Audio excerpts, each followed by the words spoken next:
It is Thursday, November 7th, 2024. This is another edition of Baseball Today. That is my man, Trevor Plouffe. I am Chris Rose, producer Dan along for the ride as well. Off season, everything going okay? Do you miss seeing me on a daily basis? I guess I really haven't thought about it, but now that you bring it up, sure, yeah, I miss seeing you. I always invite you over, and you never come. Well, you stop that right now. When was the last time you invited me over? I don't know. Honestly, I've been busy as of late. We had my daughter's birthday party yesterday, so shout out Isla. She's turning 7 on Sunday. Yeah. I love that. That's great. We went to like a jump house. Okay. Which was a lot of fun. Those are always very fun. Well, if you're looking to have somebody over this weekend to really stir up the entertainment, why don't you do that? A guy who receives a tip of the cap down at the GM meetings, none other than Scott Boras, who left us with these beauties. There's no doubt that the Snelling salts have created a lot of whiffs, and the market has definitely awakened to Blake Snell. You know, we hear a lot about the bear market for power hitting first baseman. And I mean, for Pete's sake, it's the polar opposite. Okay, sorry. That's not a tip of the cap. I'd rather throw my cap at him for trying. He did a ton of them. When did this start? When did this start for him? This was a couple years ago, right? This hasn't always been his shtick, and all of a sudden, did an intern be like, Scott, we need to get some viral clips going. Can you just make up some silly shit? When did this start for him? Listen, I understand what he's trying to do, but the delivery, Scotty.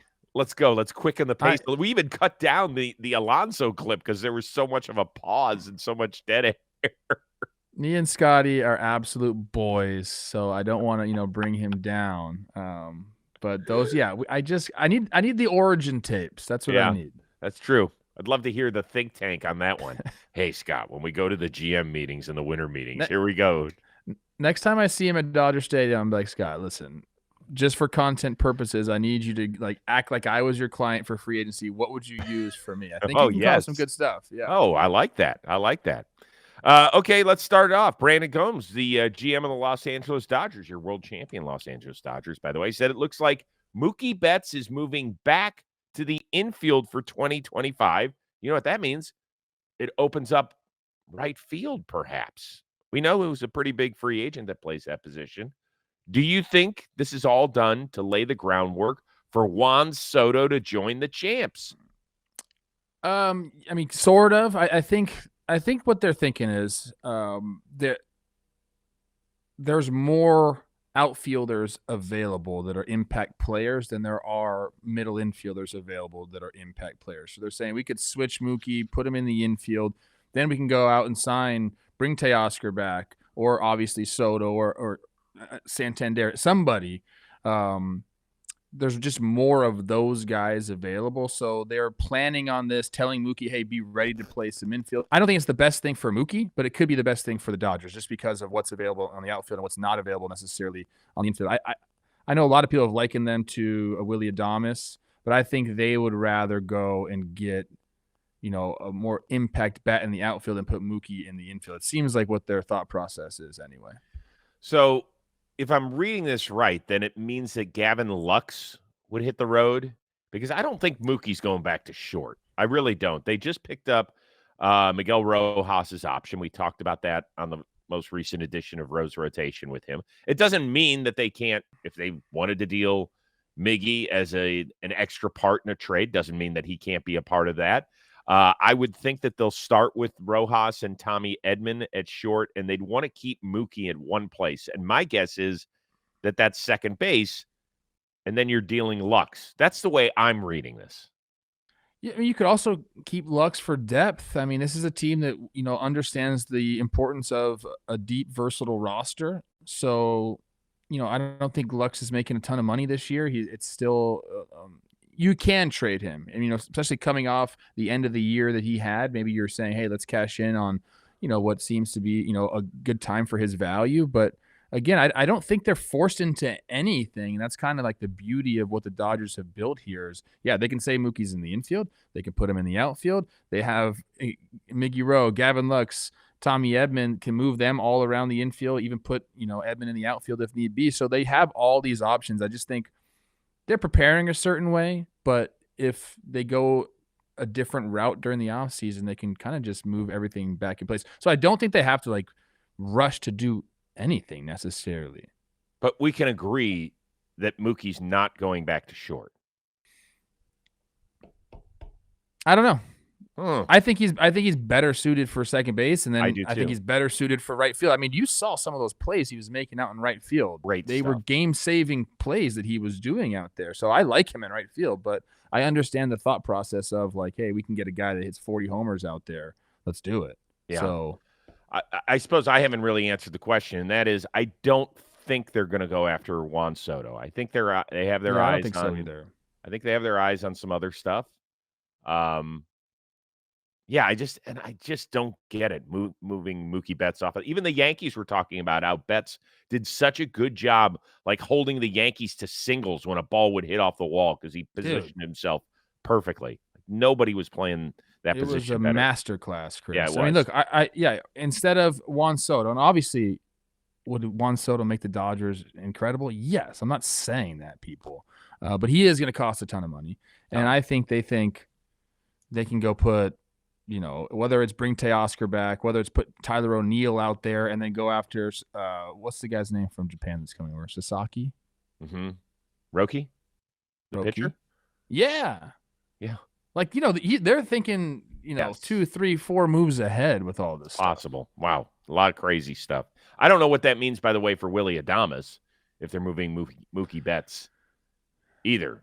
I don't think Willie's coming to the Dodgers. Again, I just don't think that they feel like they need that. When they have those guys you mentioned, Edman and Lux and Miggy and Mookie up the middle, I don't think they feel like they need to bring a Willie into the fold. And then his market is going to be interesting because there's not a ton of teams that are looking for a shortstop, although I am going to maybe talk about where he's going to go a little later. Okay. There's also been talk about him possibly moving to third base, which he has said reportedly that he is not against. Yeah, he's saying he'll pitch too. Just show me the money. Hey, we got a lot more coming your way, but first a quick reminder that tonight, 7:30 p.m. Eastern, join us in the chat because it is Game 2 of Blitzball Battle 5. Here's an appetizer. Blitzball Battle 5 getting y'all set for game number 2 between Forgotten Rotten and Del Caribe. This is a fascinating matchup, right? You've got a 2-time former champion, Trevor Plouffe. Then he's got Shelfie. And Del Caribe, we know all about Lou Dab. He can get it done. The question is, can Joe's throw any strikes? That is the number one question. We know what we're going to get from Lou. Trevor's going to tell us what we're going to get from Trevor throughout the whole game. It's about the other guys. So what do you think? And Shelfie's background, he's played in the Blitzball World Series 3 different times. He feels really confident. My prediction here is going to be Forgotten Rotten. I'm not even thinking about this one. It's tough for me to go against Trevor Plouffe. I think they're going to win. Also, Trev needed somewhere to put his chain. So you stole it? This is my baby gift from Trev. Not on the registry, but I accept. Okay, so you two made your prediction. I'm going with Forgotten Rotten. Yeah. Del Caribe they didn't win a game in Blitzball Battle 4. You're in my heart, guys. Yeah, they've never beaten Forgotten Rotten in anything. But you'll have to tune in and see for yourself later today. Blitzball Battle 5. So are you and Kelsey going steady now or something?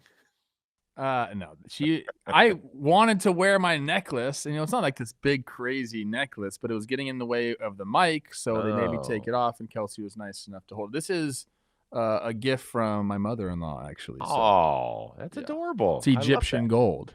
Wow. Very nice. It's more special than any other gold. Well, you won't be able to see Trevor's necklace in action tonight, but you will be able to see the rest of him. Plus a very interesting pregame ceremony that is one for the ages. It's all coming your way. See you tonight. That's Thursday, 7:30 p.m. Eastern. Let's return to Juan Soto. His agent, Scott Boras, who we've already heard once from him. He did get nabbed there at the GM meetings. So he was asked a little bit about Soto's experience with the Yankees, which he thoroughly enjoyed, and what he's looking for in his next employer. I want to know who my owner is. I want to know that we're going to be able to win. And I want to know that besides me, there's going to be a great number of support on the part of the owner, that he has the same desire to win that I do. and that I'm going to commit my career to it, and I want the owner to commit his resources to it. And that's really why Juan Soto became a free agent. Okay, fair enough. Mark Feinstein, who writes for MLB.com, said he spoke to one anonymous American League executive who said he's either playing in New York or New York. Is that the way you handicap this thing? Yeah. I mean, I would put those two places as the favorites. I would put probably, I don't know which one I would rank in front of the other. I think in my mind that the Yankees, if they offered the same deal as the Mets, if those two came in at the exact same number, I think he goes back to the Yankees. That's my thought process. What if he doesn't? If the Mets offer more, let's say it's not $10 million difference over the life of the deal. Let's say it's $50 million. Let's say it's 30. What's the number? I don't know. I don't know. But if there was, so this is what I think is going to happen, Chris.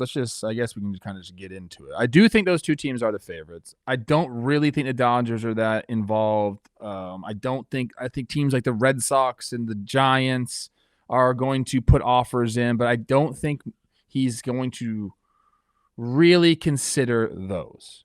Now, he's in the unique position where, yeah, he wants to win, but he wants to cash in. He wants to be the second highest paid player in baseball because he's not going to best Shohei's contract. So I think we are going to see him maybe ask for what Shohei got, not the number, but how he did his contract. I'll take, this in deferments to get the number up there. I do think he might do that if they're willing to go. Say the number that they'll give him in straight present day cash is, $500 million. Just put a round number out there, $500 million. If they said we'll give you $600, but we're going to defer a lot of it, and that way we can actually still go and put people around you, and somehow skirt the tax thresholds, then I think he considers that, and I think he would take that.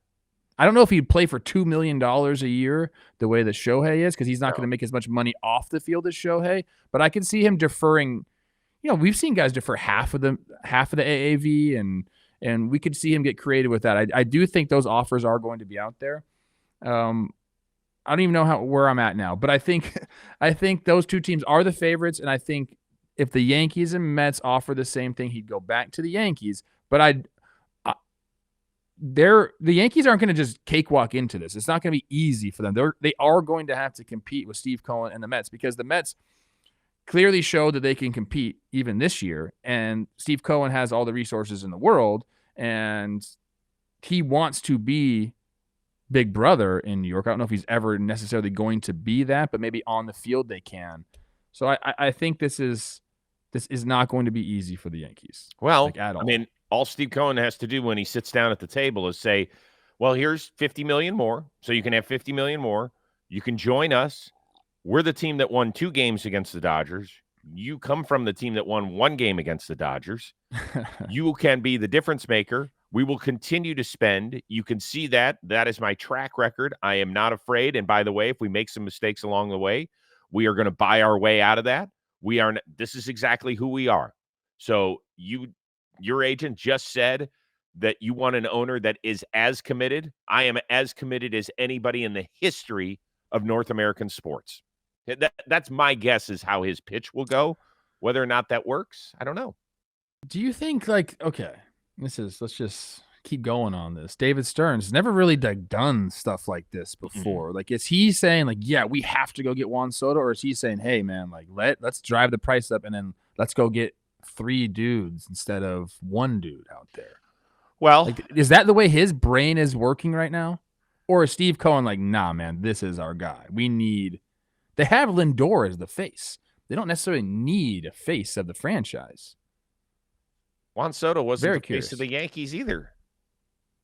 He's a difference maker. He's a difference maker. He is a total difference maker. But I heard Boras talking a little bit about how a team that pays him X amount of dollars is going to recoup that. I go to see Juan Soto play. He's not a marketing darling. He's just not, and that's not a shot at him. I think there's very few of those in sports across the entire barrier And particularly in this, I mean, it's Shohei. Maybe it's Bryce Harper, but there aren't that many guys who you're like, oh, I can't wait till he joins my team, and that's going to drive jersey sale. I mean, maybe it'll do it a bit. I think if he joins another team, but it just doesn't. Maybe I'm wrong, but I don't think so. I don't really know. We haven't really seen him in that role. I don't know around New York if it was a crazy Juan Soto like media dash this year. I'm not really sure, but I kind of agree with you. One other team I think might, and it's the Giants. I really am curious to see what Buster Posey, if he wants to come out swinging big right out the gate. I'm just curious. No chance. Not to bring him in, but to have serious discussions. Like, could they finish third in the sweepstakes yet again for another? That doesn't big mean name? anything. What is? How do you even determine that? I really think he's really only going to consider New York and LA. And that's I know that sounds like terrible. I don't think every person should do that, but I think in my mind, Juan Soto wants the spotlight. I think that Juan Soto should sit in front of a table with multiple hats, just like he's choosing a college. I'd watch that. That'd be great. Do you think we could do that on John Boy Media? We could stream that live on John Boy. Do you think he would be willing his to? Younger brother, is always following me and liking my Instagram stuff. Maybe I'll shout him out. Maybe if you send him a chain, maybe if you take it off of Kelsey's necklace and send it to him, maybe he'll be willing to do that. Give my necklace. I need a bigger necklace, I think. If I want to talk to Juan Soto, he's like, bro, that necklace is too small, Pop. I love it. All right. Want to thank SeatGeek for sponsoring today's edition of Baseball Today. So baseball's wrapped up, but a quick reminder that it is the official ticket marketplace of Major League Baseball. It is the best place to buy tickets. And it's not obviously just for baseball. We got the NFL. We've got college football, hoops, NHL. There's still concerts. Doesn't matter, but they're always looking out for you. So they're rating every ticket on a scale of 1 to 10, so you know that you are getting the best deal possible. Plus, they color code it. So you're looking for the green dot. That's good. Red dot. Stop sign. Bad. Everybody, you can use the code TODAY10 for 10% off any tickets on SeatGeek. That's whether you're a brand new customer or not. And no matter how many times you bought tickets using SeatGeek before, Today 10 is getting you 10% off your next order. So grab your phone, open the SeatGeek app, or download it if you haven't used it before. Add that code TODAY10 to your account. What in the world are you waiting for? Do it now, because this offer is only available for a limited time. And the code is TODAY10, 10% off your next order. Thanks to our friends at SeatGeek. All right, let's move to another positional change. That one's happening in St. Louis. I'm wearing their hat right now because Willson Contreras is on the move from behind the plate to first base. So that means a few things. Obviously, Paul Goldschmidt isn't returning. They weren't expected to go after him anyway. But remember that Contreras inked a 5-year, $87.5 million deal a few seasons ago to replace Yachty behind the dish. Obviously, that will not happen. Does that make the Cardinals look foolish now? Kind of, yeah. I mean, if you are so worried about his defense, like you could have looked back at his defensive records. And I don't know if they thought they were going to be able to just come in and say, hey, just do exactly what Yachty did. And Yachty's a Hall of Famer, one of the best catchers of all time. Talk to any pitcher that's ever thrown to him. I mean, he's just different. So to expect someone to come in and fill his shoes, number one, is silly, no matter who it is. But number two, like, you could have just looked back at his framing record and understood that, like, that's not his strong suit.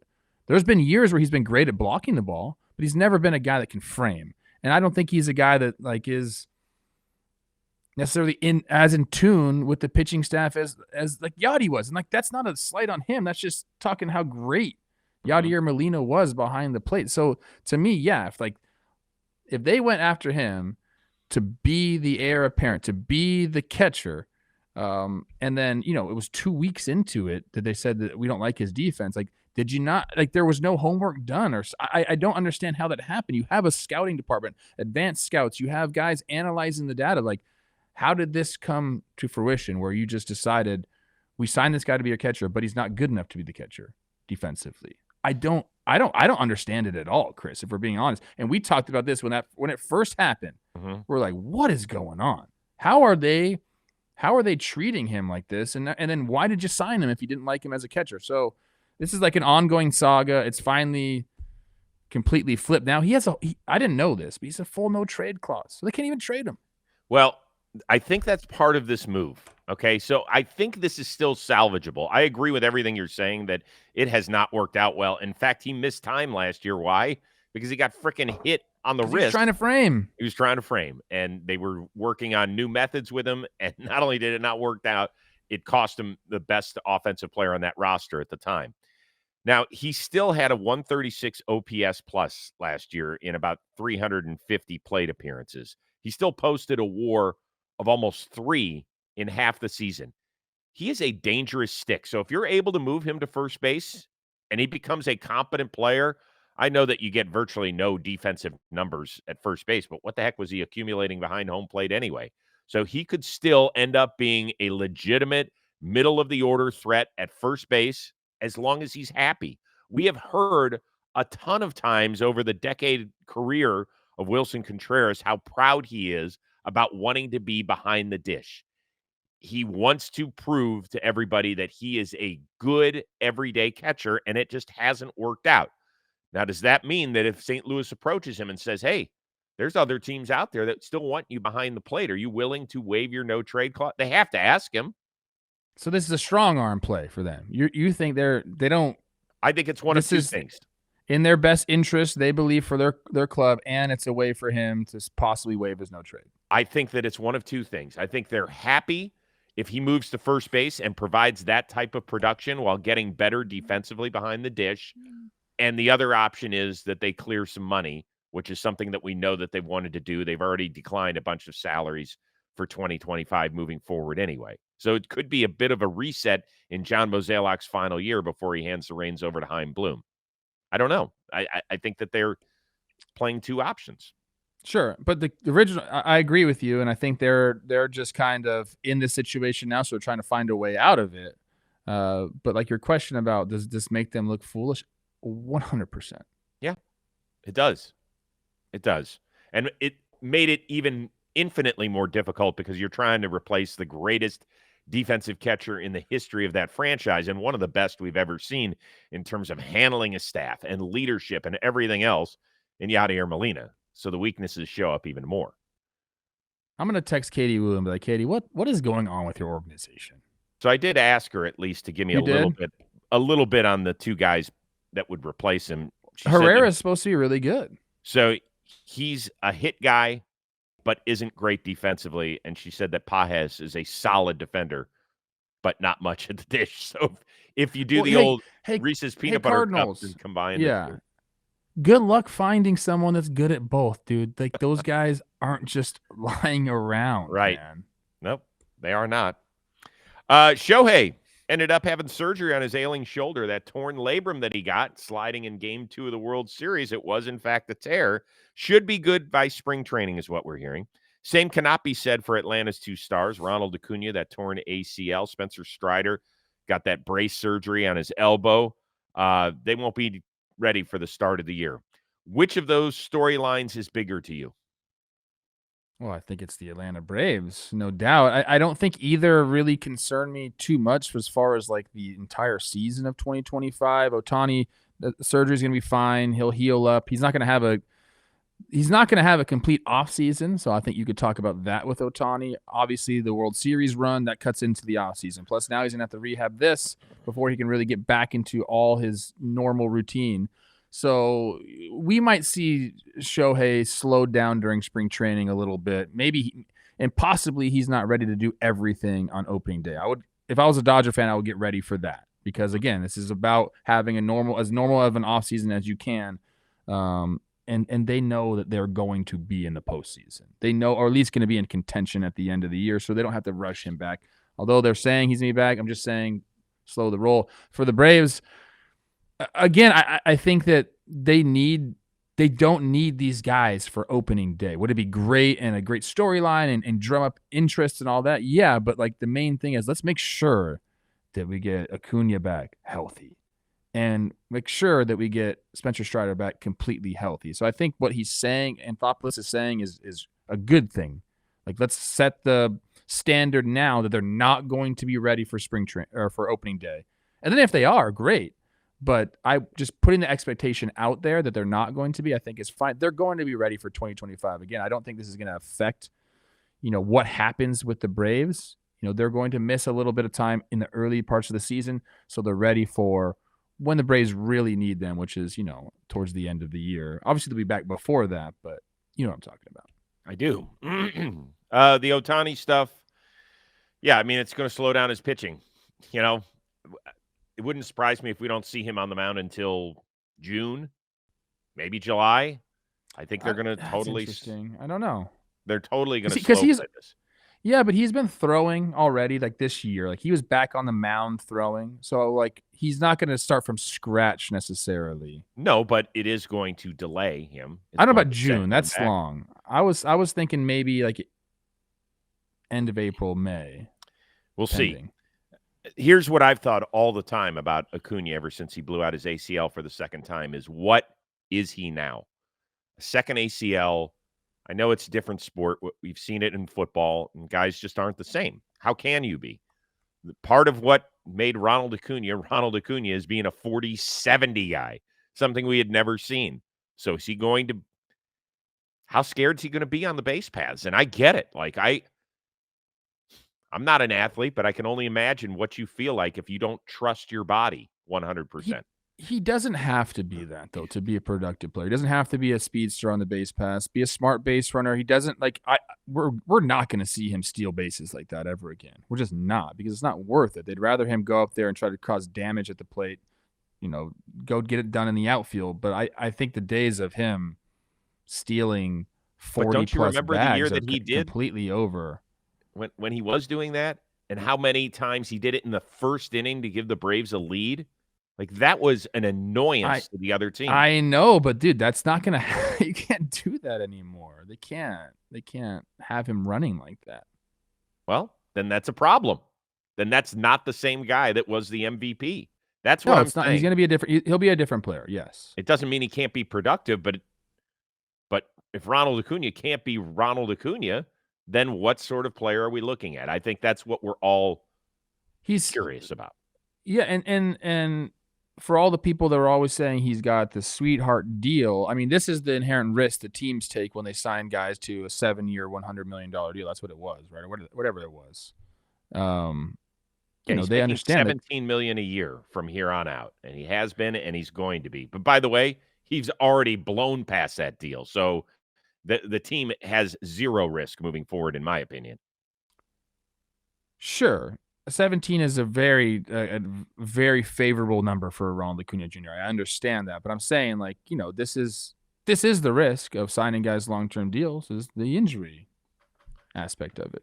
Like I said, even if he doesn't play close to what he's been, they've already saved so much money based on what he has been to this point in his career. He would have been a free agent after this year, I believe. Yeah, he would have been a free agent in 2025. So these are all his free agent years, and 4 more years or 2 more years plus a couple team options at the end of it. Yeah, they're good. I'm not worried about the team. I'm worried about Ronald. I hope he comes back and he kicks ass and he surprises us all on the base paths. Speaking of that, you know what we all need a little bit more of? To get off our ass. With bold flavors and a refreshing citrus kick, Mountain Dew will get you off your ass. Have you feeling like you're on an actual mountain? A mountain where the weather's always picture perfect. Your friends are ready to hang, and a day of epic proportions awaits. So here's what I want you to do. Go outside. Breathe in the clean, fresh air. Mix equal parts fun and competitiveness. Go have a 3-point shooting contest, a little pickup football game, maybe Frisbee golf, longest throw contest. If you got a screen outside, throw on your gamer headset, play some video games, play kickball, play wiffle ball, play blitzball, play pickleball, create a new type of ball. I don't care. Why? Because the mountain is calling and you should answer. So grab your friends, grab an ice cold Mountain Dew wherever refreshing beverages are sold. And 3 words for you. Do the do. Congratulations to Mike Shildt. Go Padres. That'll keep him in the dugout through 2027. First of all, great job by him. We've heard countless Dodgers, including Miguel Rojas on the Rose rotation, say they were more worried about the Padres than any other team en route to the World Series. I'm going to ask a bigger picture question with this franchise. What's the one move that you would make to help this team get a little bit better in 2025? Can you imagine if this team had Juan Soto on it, what they would do, Oh, Chris? come my on. God. I'm just kidding. That's funny, but so I was talking about Willy Adames earlier in the show. Mm-hmm. I think Willy Adames fits this team like a freaking glove. As far as attitude, the way he plays, the swagger that this team has, he fits right in. They do need a shortstop too. A team full of shortstops without a shortstop could really welcome a shortstop into the fold. A guy that can rake, hit homers, go into Slam Diego. Think about Orsillo calling a Adames homer. Like, it would just be. I think he's the perfect fit. Now, he's going to cost a lot of money. I don't know what their deal is. Can they keep giving these long-term deals out? I'm not really sure. But if they could, he is like 100% the perfect fit for San Diego. Well, I like it when they make trades instead of free agent movement. Now, I know that they've got like a bottom 5, bottom 6 farm system because they've traded like 12 of their last 21 top prospects, something like that in trades. But I want to see them go back to the well one more time with the Chicago White Sox and go get Garrett Crochet. They're going to need somebody to fill out that roster. He's got 2 more years of control, whereas King and Cease only have 1 each. I think maybe they'll extend one of them, if not both, and that would actually protect you. I think that you could extend Garrett Crochet right now. Now, I know that they're close to, if not over, the tax threshold, and maybe with the new owners taking over for the late Peter Seidler, they're not interested in getting into that game. But I'm just saying, I'm dare to dreaming. And I know it's not a perfect matchup because the Padres farm system probably isn't exactly what the White Sox are looking for. But it could be fun. San Diego Padres fans are having so much fun right now. I think, at least. I believe this is my take on the situation because all the Dodgers are coming out saying that was our World Series playing the Padres. And we said the same thing going into the playoffs. I'm like, I think San Diego may be the most complete team out there. But now they're getting their flowers, basically saying like that was it. The rest of this was easy. So I feel like they're kind of like invigorated, and now they're expecting, well, shoot, like we have our team, like we need to just get a little bit better, and maybe front office feels the same exact way, and maybe they do go out and make another big splash. Preller's not one to sit on his hands, man. Like he's ready to go. I did have one major leaguer ask me, why are all the Dodgers complimenting the Padres so much? So people are noticing that. It was very interesting. There are wedding on the Yankees and complimenting the Padres. Yes, that's man. true. They've been on a legendary tour of saying the Yankees are fundamentally unsound. Yes, everybody from Miguel Rojas on our show, who did it, I think, much more diplomatically than Joe Kelly, who is just emptying the clip right now. So been very interesting. We are back at it again. I think we're going to do 3 episodes next week. So look for us on Monday, Thursday, and then a special preview edition on Friday. I don't want to let the cat out of the bag just yet, but could be a lot of fun. We always appreciate your off-season support as well. So for our one-of-a-kind producer, Dan Rourke, the uber-talented Trevor Plouffe, I am Chris Rose. Don't forget to tune into Blitzball Battle 5, Game 2, Thursday night, 7:30 p.m. Eastern. We'll all be in the stream, and we will see you Monday here on Baseball Today.